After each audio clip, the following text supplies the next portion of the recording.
ایک ہے کسی کو پکارنا، کسی سے مدد چاہنا، کسی سے کسی کام کے اندر جو ہے کوئی امداد کی خواہش کرنا، جو کہ ہو دنیاوی جو معمولات ہیں، جو عام ہمارے قواعد ہیں، ظاہری مادی اسباب و وسائل کے درجے میں، وہ شرک نہیں ہے۔ میں کسی کہتا ہوں مجھے ذرا پانی پلا دو، یہ بھی ایک دعا ہے، استمداد ہے، مدد آپ نے مانگی ہے، اس سے اپنی ایک ضرورت پوری کرنے کے لیے کہا ہے،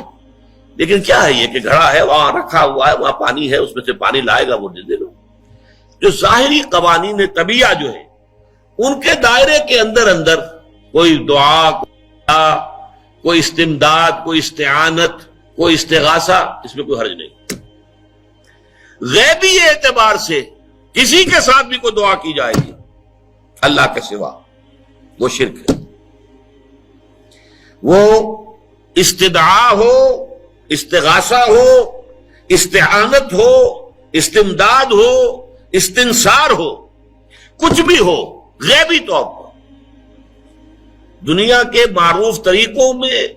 اور جو ہمارے طبعی قوانین ہیں ان کے دائروں کے اندر اندر مدد مانگنا، اس میں قطعاً کوئی شرک نہیں، یہ توحید ہے۔ البتہ اس میں بھی ایک باریک نکتہ ہے۔ ایک بزرگ تھے جو فوت ہو گئے، انہوں نے یہ بات مجھے جس طرح سمجھائی تھی وہ آج بھی میں ان کا مشکور ہوں کہ دنیا میں عام قاعدے قانون کے تحت بھی کسی سے کچھ کہنا کہ بھائی میرا یہ کام آپ کر دیجئے، آپ کر سکتے ہیں، ایک دفعہ کہنا جائز ہے، دوسری مرتبہ یاد دلا دینا کہ شاید بھول گئے، وہ بھی جائز ہے، تیسری مرتبہ کہنا شرک ہو جائے گا۔ تم نے یہ سمجھا ہے کہ تمہارا کام یہی کر سکتا ہے، کام کرنے والا تو اللہ ہے۔ لا فاعل فی الحقیقت ولا مؤثر الا اللہ، حضور نے فرمایا کہ اگر تمہیں جوتا باندھنے کا تسمہ درکار ہو تب بھی اللہ سے مانگو، کسی کے سامنے سوال کا جو ہاتھ جو ہے وہ دراز نہ کرو۔ اللہ نے تمہیں ایک عزت نفس دی ہے، اس عزت نفس کو ڈھیلا نہ بناؤ، کسی کے سامنے جو ہے اپنا ہاتھ پھیلا دینا، اپنی عزت نفس جو ہے اس کو ختم کر دینا ہے، مت مانگو کسی سے کچھ۔ لیکن یہ کہ ٹھیک ہے دنیا میں کام چلتا ہے۔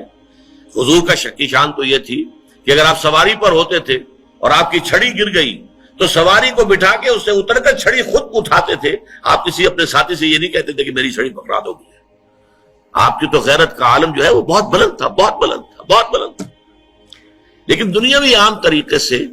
یہ کہ ٹھیک ہے بھئی آپ ایک کام ہے آپ کر سکتے ہیں، یہ کر دیجیے، اسے کہہ دیا ٹھیک ہے میں کروں گا، پھر بھول گیا یا کچھ اور ہوا، دوسری مرتبہ یاد دہانی کرا دی، تیسری مرتبہ جو ہے انہوں نے کہا کہ پھر اس میں شرک کی بو آنے لگتی ہے کہ معلوم ہوتا ہے کہ آپ نے سمجھا ہے کہ اسی کو اختیار حاصل ہے، یہی مقتدر ہے، اسی کو آپ کا کام کرنے کا جو ہے وہ پوری قوت اور قدرت حاصل ہے، اور یہ چیز جو ہے یہ شرک کی بو اس میں سے آنی شروع ہو جاتی ہے۔ لیکن یہ ہے معاملہ سارا جو اسباب عادیہ کے تحت، اس سے ماورا آپ کسی کو نہیں پکار سکتے۔ دیکھیے سب سے بات نکتے کی بتا دوں آپ کو، فرشتے کو تو ہم مانتے ہیں نا، حضرت شیخ عبد القادر جیلانی رحمۃ اللہ علیہ کی روح ہے یا نہیں ہے، سنتی ہے نہیں ہے، حاضر ہے کہ نہیں ہے، ناظر ہے کہ نہیں ہے، 100 اختلاف ہو جائیں گے، اختلافات کی تو گنجائش ہے نا۔ فرشتہ ہے یا نہیں ہے، وہ تو فرشتہ تو ہے، آپ کے دونوں کندھوں پہ بیٹھا ہوا ہے، کرامن کاتبین ہے کہ نہیں ہے، یرسل علیکم حفظہ، آپ کے جو باڈی گارڈ اللہ فرشتہ نہیں بھیجتا،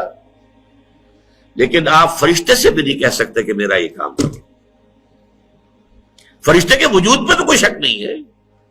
یا جبرائیل میرا یہ کام کرو، قطعاً نہیں، غلط، شرک۔